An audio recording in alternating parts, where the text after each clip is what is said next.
Nothing but truth on AFR Talk. Welcome back. Crane Durham's Nothing But Truth, proudly on AFR Talk. And before the break, other clips that we're playing of Rachel. No, we don't have clips of Rachel. We're not going to do that. We're not going to go into the silly season and play on a field that's been designed with the game already decided in favor of racial division, replete with examples of hyperbole and demagoguery. We're just not going to do it. We're going to have a conversation about this here and now, and that being the Zimmerman verdict. Our guest, historian, Hoover Institute Research Fellow, Professor of Humanities at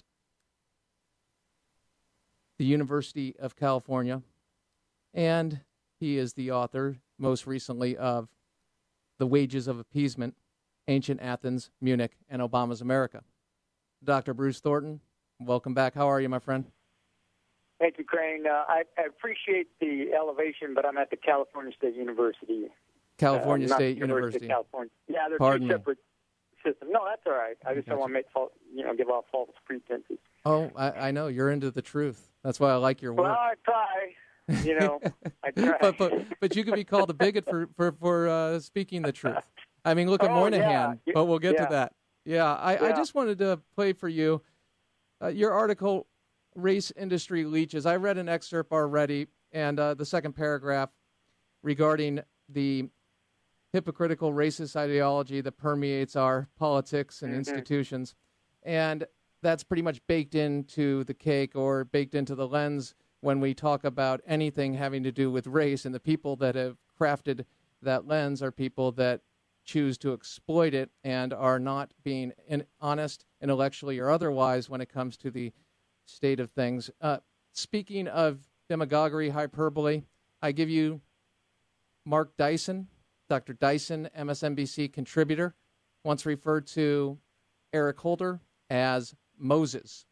I'm not kidding. Roll it. We don't have to impugn Mr. O'Mara's character and integrity to say that what you're talking about is on Mars and we're on Venus. Because the very way you perceive this, it's distance, analogy, and proximate truth. We have to often tell people who get defensive when we talk about race as an analogy, let's make an analogy to terrorism.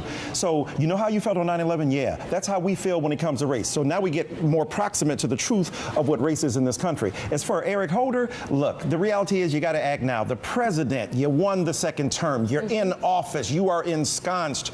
Do something courageous, bold, and helpful, not only to African-American people, but to America. Because lest we do this, white Americans and others will feel that this was a justifiable verdict. This is how things happen. Not until and unless the number of white kids died that approximate the numbers of black and other kids who die, will America see it's beyond logic, it's beyond rationality, it's about let's get something done. I think the Attorney General will look at this, and I think it's time for him to act.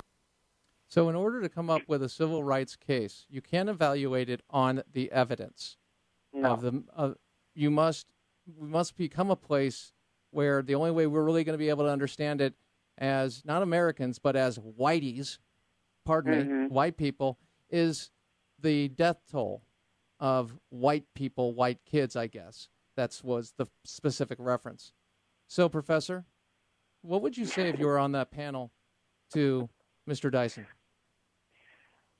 You know, the statistics I put in the piece that you referenced, I think says it all. And these guys all know this. And the one that I found I put in that was the number of lynchings, documented lynchings in American history is under 5,000. Black men mostly kill other black men in 1 year, that many. See, that's the huge, huge fact that none of these demagogues, these race hacks, want to talk about. Because even if you for 1 second endorse their completely ahistorical narrative that the dysfunction of the black community, including black-on-black murder, is a reflection of the so-called legacy of slavery or Jim Crow or whatever. Think of what they're saying about black people. what they're saying about black people is that they are so lacking in character or intellectual or moral competence that they can be manipulated into this kinds of destructive behavior. And just from my personal experience of what I know about growing up around old-fashioned black people, that is false.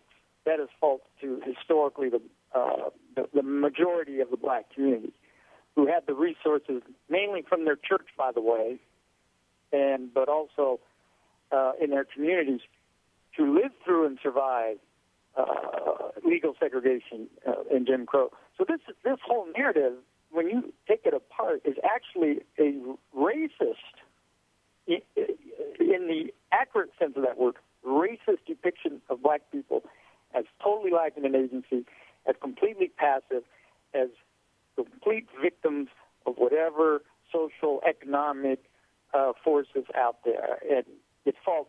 It's false to history. Another statistic that you bring up is out of wedlock birth. And this is something, when we go down the road of talking about identity politics and specifically racial politics and racial issues, which I know you share, that we want to be judged, hey, red blood, we're Americans, that's it, no hyphens. But when we're playing on this field that oftentimes is foisted upon us when we talk about these issues, if somebody were to identify their leadership associated with their color and it was black, wouldn't the number one focus be on out-of-wedlock birth as opposed to white on black racism and crime? Oh, absolutely. Don't just stop there. Out-of-wedlock birth, I mentioned, only 64% of black children are growing up in households without fathers. The degradation of black people in popular culture, particularly rap music. The degradation of black women in rap music, or even on a mainstream channel like the Black Entertainment Network. It is astonishing to see in the black culture, popular culture, consumed, let's remember, as much by white people as black people or others, the validation of every old school racist stereotype I remember hearing growing up. This is the one thing that astonishes me. Everything that you see in the depiction of black people in popular culture, I don't mean in the reality of black people we know in our lives. I'm talking about the depiction in movies, etc., for the most part, are identical almost to the stereotypes of the old school segregationists and racists. And that this isn't being talked about as well as the black-on-black crime, as well as the level of welfare dependency, all of these things. This is scandalous. And for the so-called black intelligentsia and the black leadership, or people who fancy themselves such, to ignore that reality and to harp on fabricated, fantastic imputations of unconscious racism and institutional racism. Let me say something about unconscious racism. Any black person old enough to be alive that lived in the Old South, lived through the era of Jim Crow and lynching, there was no unconscious about it. It was out there, explicit, conscious. And the fact that they have to invent all of these subtle, unconscious or institutional or dispersed forms of racism is itself testimony to how far we have come away from those more brutal expressions of racism. So the whole thing is just, it is so removed from reality. It is so hypocritical. And, you got to say the obvious thing. This is about an industry. This Dyson guy on MSNBC, all of these people and their white enablers, this is an industry. This is the grievance industry. Keeping these grievances in the public eye translates into political clout. It translates into political preferences. It translates into money. And that's why they exist. So if you've outlined it brilliantly, as usual, but there's a problem with the communication on this because they want it to be the problem. the grievance industry. They want us to be hamstrung, those of us, regardless of color, who desire to speak the truth. If somebody is black and they happen to be a conservative, they are an Uncle T, okay? And we have that part. Then we have the part where there are those in the black community who may ideologically be a part of things, but also say, you really just don't get it. There is this sense of racism out there. When people look at me, they look at me differently. Now, some of that might be actual. Some of that might actually happen. Some of it is certainly part of the baked-in conversation and narrative because of the fact that when you speak the facts, when you go to and you outline the evidence of the real problems, you're called a bigot. So how do we overcome that part, Professor? Well, that works because there's been a subtle linguistic shift. And what has happened is prejudice, which is universal to humans, and which is not a completely negative phenomenon. It is often quite useful. Prejudice has been confused with racism. What a lot of black people might think they're experiencing are prejudice. But everybody experiences prejudice. And prejudice is often based on experience.